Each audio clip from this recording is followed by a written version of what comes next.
मैं विनीता मिश्रा आप सभी दर्शकों का जिले के number 1 channel city news Muzaffarpur में स्वागत करती हूं।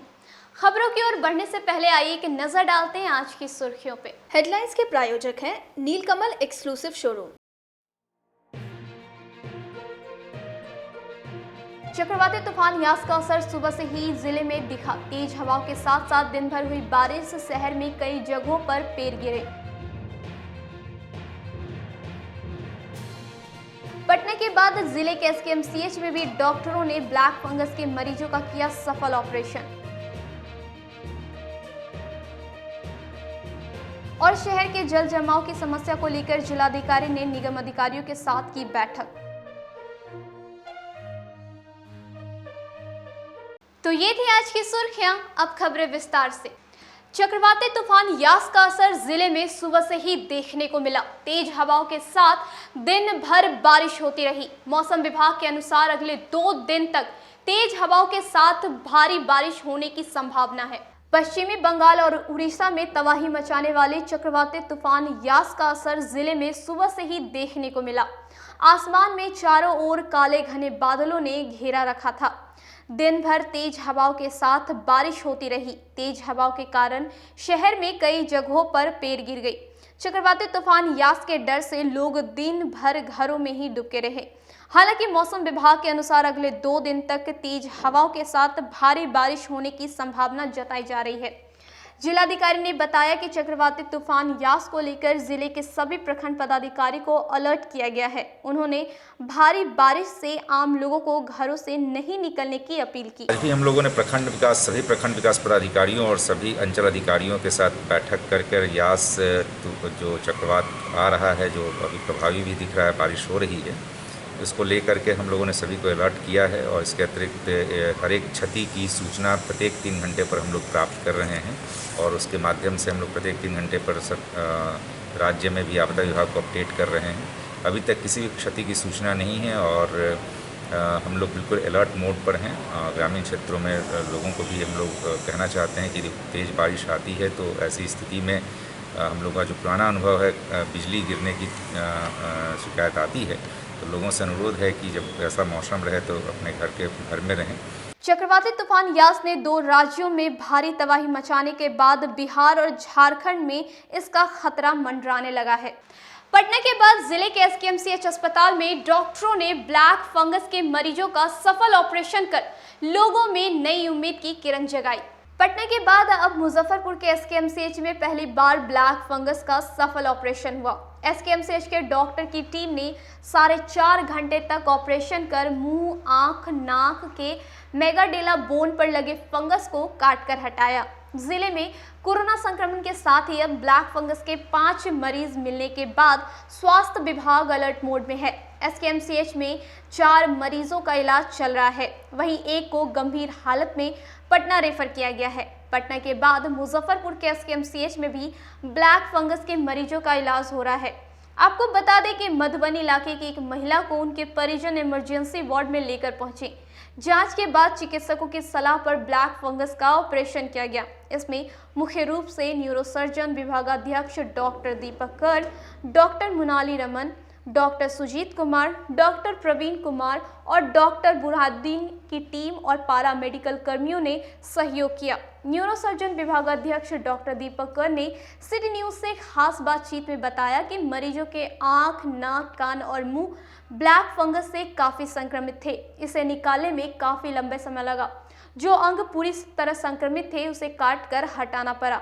ऑपरेशन पूरी तरह सफल रहा। उन्होंने बताया कि अभी तक पटना एम्स, IGIMS में भी ब्लैक फंगस का ऑपरेशन हो रहा था। अब एसकेएमसीएच में भी ब्लैक फंगस के इलाज और ऑपरेशन की शुरुआत हो गई है। ब्लैक फंगस के इलाज के लिए एसकेएमसीएच में डॉक्टरों की टीम बनाई गई है।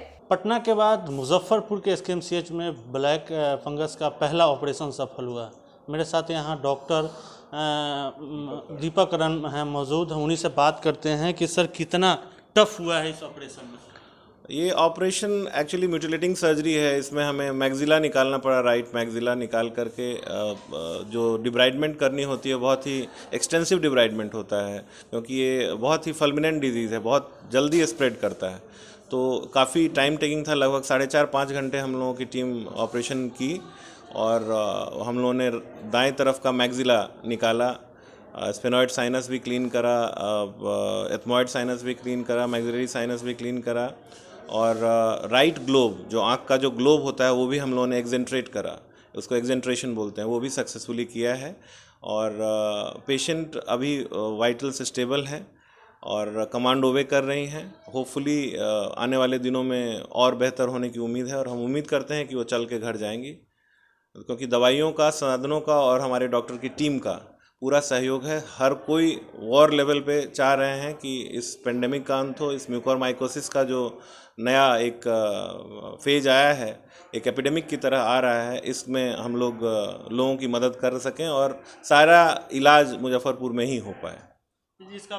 जिस पेशेंट का ऑपरेशन हुआ है कहाँ से आए थे और आपके जो टीम है वो कितने? ये मधुबनी की पेशेंट थी, पटना से रिटर्न थी और इनका 3 साल पहले हार्ट का सर्जरी भी हो रखा है। पटना में किसी कारणवश ऑपरेशन नहीं हुआ, फिर यहाँ आए हमारे सुप्रिटेंडेंट सर और प्रिंसिपल डॉक्टर विकास सर के अध्यक्षता में डॉक्टर भारतेंदु सर ने डिसीजन लिया कि we will operate this patient. तो doctor Bharatendu sir, Vijay Bhardwaj sir, सभी लोगों का सहयोग था। उसके साथ ही ENT के हमारे सुजीत कुमार, मृणालिनी ENT की मैडम भी थी, और उसके साथ डॉक्टर बुरहान टाटा के थे, और भी काफ़ी कलीग्स थे जो सपोर्टिंग स्टाफ है। So everybody was on toes and it was a team effort and it is always the team which wins. Team effort ही है ये। I was the person appointed for doing this work and I am glad that patient is stable. पहले sir corona, अब ये जो black fungus है, इसके लक्षण क्या है? लोग कैसे इस बीमारी को पहचान पाएंगे? ब्लैक फंगस या म्यूकोरमाइकोसिस जो है, ये जिस किसी का इम्यून सिस्टम सप्रेस्ड है, जो डायबिटिक है, उसको हो सकता है। जहाँ भी आपको फेशियली नेज़ल स्टफिनेस लगे, फेशियल स्वेलिंग हो, या फिर कुछ स्किन में आपको डिस्कलरेशन हो, तो एक्चुअली म्यूकोरमाइकोसिस जो है वो राइनो ऑर्बिटो सेरेब्रल डिजीज़ है। राइनो मीन्स नाक, ऑर्बिट मीन्स आँख, और फिर सेरेब्रल। बेसिकली ये राइनो ऑर्बिटो सेरेब्रल इन्वॉल्वमेंट इसका मोस्टली होता है। तो ये नाक से भी हो सकता है, नाक से कुछ आ रहा है क्या, ब्लड आ रहा है क्या, या कुछ, तो उसको हमें बहुत ही बारीकी से देखना होता है। आप घर पे इसको इग्नोर नहीं कर सकते हैं। इस mucormycosis, though mucormycosis is seen in lungs as well, but basically this is rhino orbito cerebral. सबसे पहले नाक के आसपास के जो साइनस है, मैग्जिलरी साइनस, वो इन्वॉल्व होगा, फिर वो उधर से आंख में जाएगा और फिर इंट्राक्रैनियल एक्सटेंशन होगा। तो this is a big syndromic disease. इसको सिर्फ एक जगह लोकलाइज नहीं, और ये बहुत तेज़ी से फैलता है।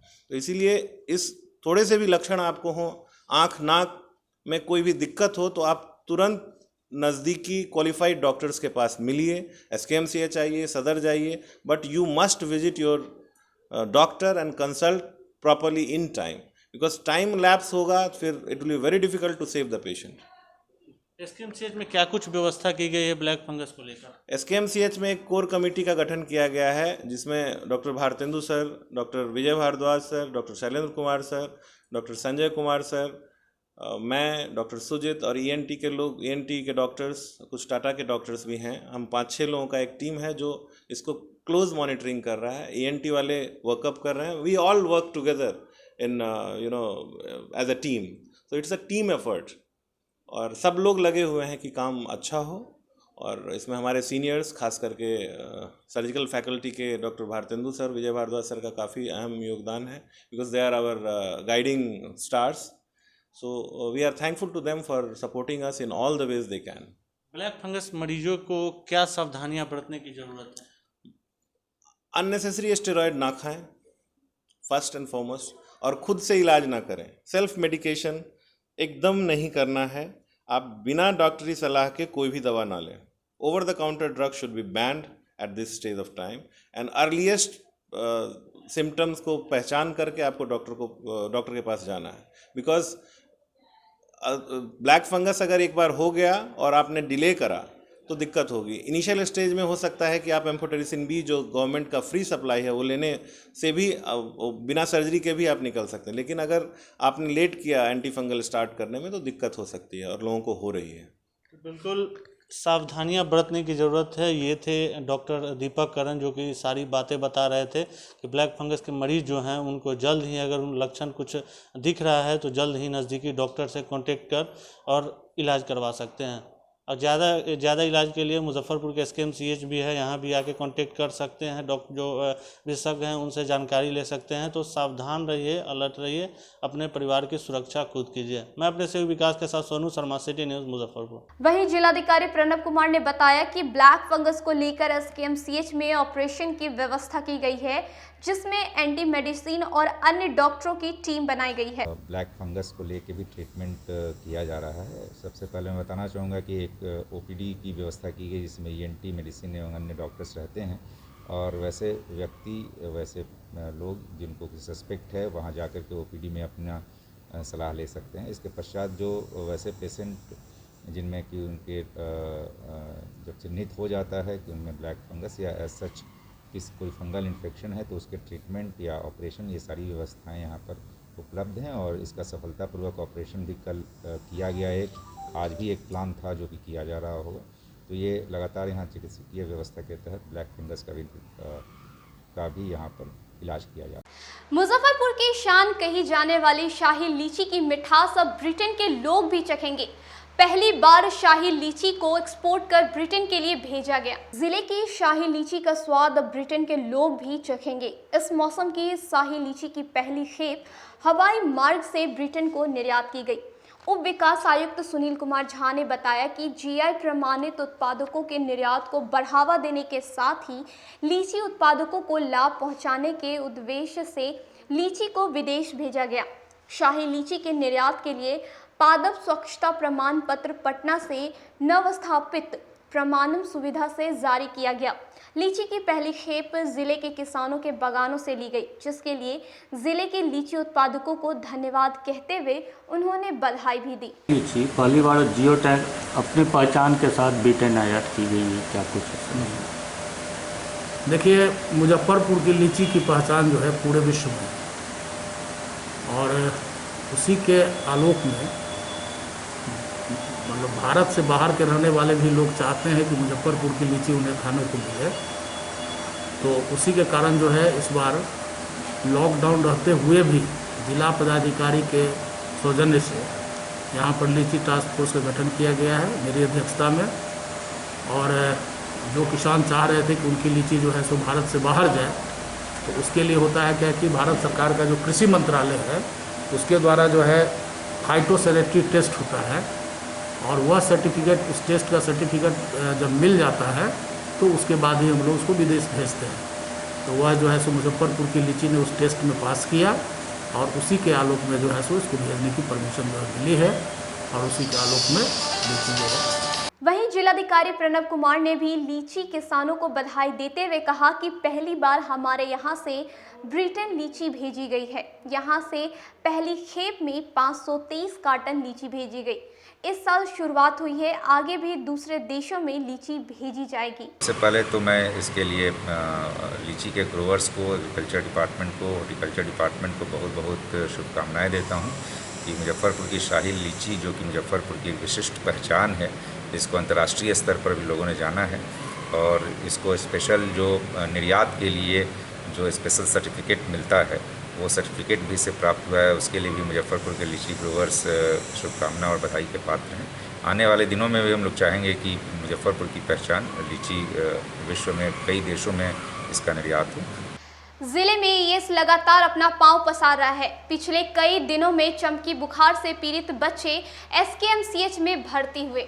जिले में कोरोना महामारी के बीच एंसेफेलाइटिस से पीड़ित बच्चों की संख्या में वृद्धि हो रही है। पिछले कई दिनों से चमकी बुखार से पीड़ित कई संदिग्ध बच्चे को गंभीर हालत में SKMCH में भर्ती किया गया। चमकी बुखार से पीड़ित 2 और बच्चे में एईएस की पुष्टि हुई है, जिसका SKMCH के पीकू वार्ड में इलाज किया जा रहा है। फिलहाल पीकू वार्ड एईएस के 3 बच्चे भर्ती हैं, जिसमें मुजफ्फरपुर जिले से 2 और वैशाली जिले के 1 बच्चा भर्ती है, जिनका फिलहाल एसकेएमसीएच के पीकू वार्ड में इलाज चल रहा है। वहीं जिला प्रशासन के द्वारा चमकी बुखार पर नियंत्रण को लेकर जागरूकता अभियान ग्रामीण क्षेत्रों में चलाया जा रहा है। वहीं अधिकारी की हर शनिवार अपने क्षेत्र में जागरूकता का कार्यक्रम करते हैं। इस वर्ष अभी तक 22 बच्चों में एईएस की पुष्टि हो चुकी है, जिसमें से 4 बच्चों का इलाज के दौरान मौत भी हो चुका है। जिले में एईएस के कुल 22 मामले अभी तक सामने आए हैं, जिसमें 13 बच्चे इलाज करके अपने घर लौट चुके हैं स्वस्थ होकर के। 4 बच्चों की दुर्भाग्यपूर्ण मौत हुई है और 3 बच्चे अंडर ट्रीटमेंट हैं। तो कुल मिला जुला करके अभी केसेस की संख्या कम है, लेकिन हम लोग तैयार हैं कि यदि केसेस ज़्यादा आते हैं, अधिक आते हैं, तो उस पर हम लोग तत्परतापूर्वक कार्य करेंगे। और इसके लिए जिलाधिकारी के स्तर से स्वास्थ्य विभाग और एसकेएमसीएच को पूर्व में भी और कल भी उनको निर्देशित किया गया है और जिले के जिलाधिकारी द्वारा लगातार इसकी मॉनिटरिंग की जा रही है और संबंधित पदाधिकारियों को निर्देश दिया जा रहा है। साथ ही जागरूकता अभियान भी समानांतर रूप से अभियान में तेजी लाई जा रही है। कटरा थाना क्षेत्र के यजवार गांव में बाइक सवार अपराधियों ने चौकीदार के बेटे को सरेआम गोली मार दी। निजी अस्पताल में युवक की स्थिति नाजुक बनी हुई है। जिले में बेलगाम अपराधियों का तांडव जारी है। एक बार फिर जिले के कटरा इलाके के यजवार गांव में चौकीदार के बेटे को बाइक सवार अपराधियों ने गोली मारकर हथियार लहराता हुआ भाग निकला। जिले में एक बार फिर गोलियों की तरतराहट से गूंज उठा उत्तर बिहार का सबसे बड़ा गांव यजवार। बताया जा रहा है कि दुखा पासवान का बड़ा बेटा फिरोज पासवान अपने दरवाजे पर बैठा था, तभी सफेद अपाची से आए अज्ञात अपराधी कर्मियों ने एक के बाद कई गोली मारी। उसकी पेट और जांघ में लगी है। आनन फानन में घायल शख्स को एसकेएमसीएच में भर्ती कराया गया है, जहां से बेहतर प्राथमिक उपचार के लिए परिजन बैरिया स्थित एक निजी अस्पताल में भर्ती करवाया, जहां अस्पताल के आईसीयू में इलाज चल रहा है। कटरा थाना इलाके में अपराधी पुलिस को अक्सर चुनौती देते रहते हैं कि एक बार फिर अब थाना के ही चौकीदार के पुत्र को गोली मारकर अपराधियों ने अपनी मंशा साफ कर दी है कि इलाके में पुलिस पर अपराधी भारी है। इलाका अक्सर चर्चा में रहता है। वह थाना रोड में गोलीबारी की घटना हो या फिर जहरीली शराब या फिर गैंगरेप। घटना के संबंध में परिजनों ने बताया कि कल शाम वह दरवाजे पर बैठा था। इसी क्रम में एक बाइक पर सवार आए 2 अपराधियों ने इस घटना को अंजाम दिया। हम दरवाजा पर बैसल है, बउआ कुर्सी पर बैसल है, बापो करो बगल में कुर्सी पर बैसल है, छोटका बेटा चौकी पर बैसल है, हम गिरिल लंग बउए लंग पर बैसल है। एगो गाड़ी गेले लड़का के हमरे गांव के तेली के, तो हमारे बउआ कल के लड़का चलल जाए छे के माँ, तो हम कहली जाए दो। अब दरवाजे पर ग्रिल के अंदर बैसल है। अब जब लड़का के गाड़ी विदा भेल न, तो वही के कनके काल के बाद मोटरसाइकिल आल, मोटरसाइकिल वाला रोड पर एना रुक गया, एना एना करे। तो हमार बउआ बैठले है कुर्सी, तो हम कहली फटक्का छोड़े छे, बाराती के गाड़ी गेले फटक्का छोड़े छे। जब वो मोटरसाइकिल वाला विदा भेल, हमार बउआ कहे माई गे गोली मार दिलको गे माई। अब हम बउआ के कुर्सी सुबह भर पजा के धरे छी, तो बउआ हमार छटपटा, हमार घर भैया अकेले रहे बुढ़वा, हो दौड़े जाना हो, हमारा बउआ के गोली मार दिलक। सब आदमी आयल जुट के सबके कहे कि कहीं ले चलू ना, कोई आदमी गाड़ी लाओ ना, हो कोई आदमी निक आदमी चलू। कई आदमी था मोटरसाइकिल पर? 2 आदमी रहे। एके गो मोटरसाइकिल पर दोनों ठाड़ भेल, नहीं रोड है नहीं दरवाजा है, ग्रिल लागल दरवाजा पर। से लड़ाई झगड़ा नहीं कुछ न कैले। हमारे बाबू एकदम गौ हवे भर दिन भर रात बउआ हमारे मुजफ्फरपुर क्या करता था बउआ? कुछ नहीं अभी करे पढ़ते चल बाबू मुजफ्फरपुर। विवाद चल रहा था पहले से आप लोगों का? नहीं ककरो से नहीं। आरू वाला मैंने अपने पकड़ायल रहे गांव के आदमी, हमार भाई चौकीदार है। अब की बेले ओकरा सबके बुझाइल होते कि कहूँ ये पकड़वा देलक। अब रुकते एक छोटे से ब्रेक के लिए, कहीं मत जाइएगा, देखते रहिए सिटी न्यूज मुजफ्फरपुर। अब आ गया है आपके अपने शहर में उत्तर बिहार का पहला नीलकमल एक्सक्लूसिव शोरूम। नीलकमल इंडिया की फेवरेट फर्नीचर ब्रांड है। इस कंपनी के सभी रेंज एक ही छत के नीचे आपको मिलेगी। होम फर्नीचर, ऑफिस फर्नीचर की सभी रेंज यहाँ पे उपलब्ध है। कंपनी का एक्सक्लूसिव शोरूम होने के कारण 40% तक की विशेष छूट यहाँ मिल रही है। इसके अलावा 0% इंटरेस्ट के साथ बैंक से फाइनेंसिंग की भी सुविधा उपलब्ध है। तो देर मत कीजिए, एक बार हमारे यहाँ अवश्य पधारें। हमारा पता है Mithanpura, Narayanpur road, opposite to Vaishali management college और हमारा कॉन्टैक्ट नंबर है 9334900888 और 7004320380। नॉर्थ बिहार का पहला एक्सक्लूसिव शोरूम मुजफ्फरपुर में यूए एसोसिएट के सौजन्य से नीलकमल का एक्सक्लूसिव शोरूम खुला है और आप लोगों से यही भी निवेदन है कि एक बार इस शोरूम में आइए और इसके विस्तृत रेंज को देखिए, जो कि एक अच्छे रेंज के साथ एक अच्छी कीमत के साथ आपको मिलेगा। तो एक बार हम लोगों को आप सेवा करने का मौका दें। ST International School. If you want to give your child a strong foundation, the school of your dream. Play to 10th based on CBSE curriculum. हमारे यहाँ अनुभवी एवं प्रशिक्षित शिक्षकों द्वारा बच्चों के देखभाल के साथ स्मार्ट क्लास द्वारा शिक्षण की सुविधा है। कक्षा 1 से 10 तक कंप्यूटर की मुफ्त शिक्षा के अलावे छात्र एवं छात्राओं के संगीत तथा नृत्य की शिक्षा की भी व्यवस्था है। पूरा स्कूल CCTV कैमरे से लैस है। स्कूल में बच्चों का नामांकन फ्री किया गया है। हमारे यहाँ अपने बच्चों के उज्जवल भविष्य के लिए जरूर पधारें। हमारा पता है बांध road, Shekhpur Akhara Ghat, Muzaffarpur. Our contact number is 8757652616 and 9955132616। हमारे स्कूल का कुछ मेन फीचर्स है, जैसे बच्चों की देखभाल करना। हमारे यहाँ पुस्तकालय वगैरह की पूरी अच्छे तरीके से व्यवस्था है। क्लासरूम सारा बना हुआ है। CCTV कैमरे से हमारा क्लासरूम डेकोरेटेड है। सिक्योरिटी के भी विजन से हमारा क्लासरूम बहुत प्रोटेक्टेड है। हमारे यहाँ जो भी शिक्षक शिक्षिकाएं आई हैं पढ़ाने के लिए, वो काफ़ी वेल एडुकेटेड हैं और वेल वर्स्ड भी हैं। हमारा विद्यालय भी चारों तरफ से बना हुआ है। हमारे यहाँ लैब बहुत अच्छे से बना हुआ है। कंप्यूटर की फ्री शिक्षा हम इस बार इसको दे रहे हैं। हमारे यहाँ नामांकन प्रारंभ है। ब्रेक के बाद एक बार फिर आप सभी दर्शकों का जिले के number 1 channel city news Muzaffarpur में स्वागत है। आइए बढ़ते हैं अगली खबरों की ओर। समाहरणालय सभा कक्ष में जिलाधिकारी ने शहर को जल जमाव मुक्त कराने को लेकर निगम पदाधिकारियों के साथ बैठक कर कई आवश्यक निर्देश दिए। मॉनसून से पूर्व शहर में जल जमाव की समस्या के निदान के लिए गुरुवार को समाहरणालय स्थित सभागार में जिलाधिकारी प्रणव कुमार की अध्यक्षता में निगम के अधिकारियों के साथ बैठक की गई। बैठक में जिलाधिकारी ने नगर आयुक्त विवेक रंजन मैत्री को निर्देश दिया कि मॉनसून पूर्व शहरी क्षेत्र के सभी आउटलेट नालों का उराही जल्द से जल्द करा लिया जाए। साथ ही कई निर्देश भी दिए गए। जिलाधिकारी ने बताया कि शहर को जल जमाव से मुक्त रखने को लेकर मॉनसून पूर्व तैयारियों के तहत सभी आउटवाल नालों का उराही का कार्य पूरा कर लिया गया है। संभवतः इस बार के मॉनसून में जिले को जल जमाव की समस्या से निदान जरूर मिलेगा। मॉनसून सीजन में शहर में जल निकासी की व्यवस्था बेहतर रहे, इसको लेकर लगातार हम लोग फरवरी से ही लगातार समीक्षा कर रहे हैं एवं आवश्यक कार्रवाई भी की जा रही है। विभिन्न विभागों के बीच हम लोगों ने पाया कि समन्वय की आवश्यकता थी, तो railway, road construction department, NHAI, नगर निगम, विद्युत विभाग, इन सभी विभागों को समन्वित किया गया है और काफ़ी काम कराए गए हैं। सभी नालों की उड़ाही भी कराई गई है और सभी क्षेत्रों में उपनगर आयुक्तों को जिम्मेदारी दी गई है, स्पष्ट जिम्मेदारी दी गई है कि साफ़ सफाई सुनिश्चित हो।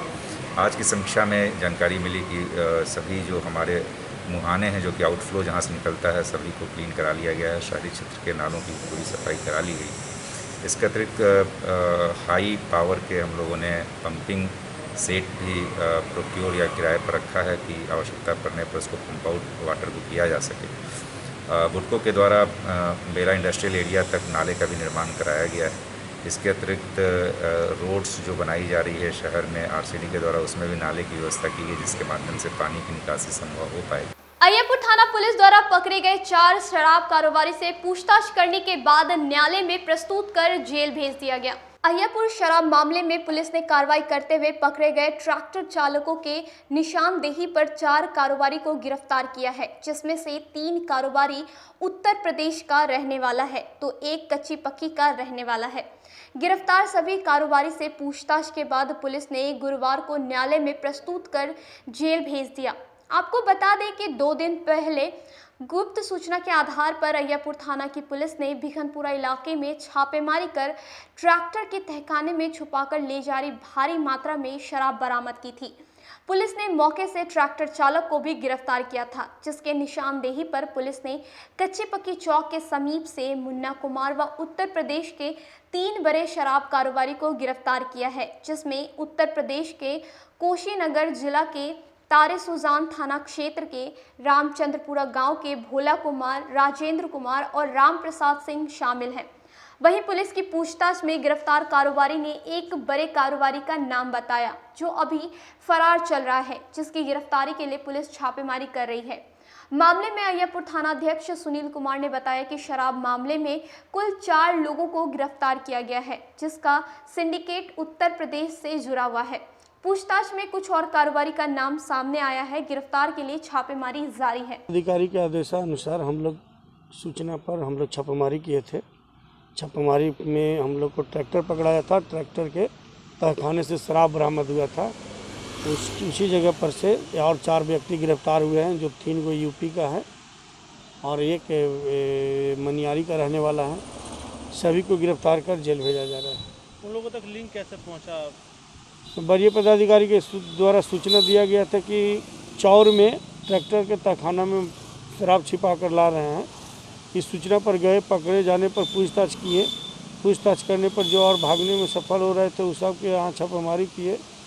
कुल 10 व्यक्ति पर हम लोग FIR किए हैं, जिसमें 4 की गिरफ्तारी हुई है। इसमें बड़ा कारोबारी कौन है? इसमें बड़ा कारोबारी में भोला एक शर्मा है, जो यूपी के हैं, जो बिहार में लाकर शराब देते हैं, और यहाँ पर डिलीवरी करवाने में एक मुन्ना कुमार जो मनियारी के हैं, और उनका साला एक बबलू हैं जो इसमें काफ़ी संलिप्त है।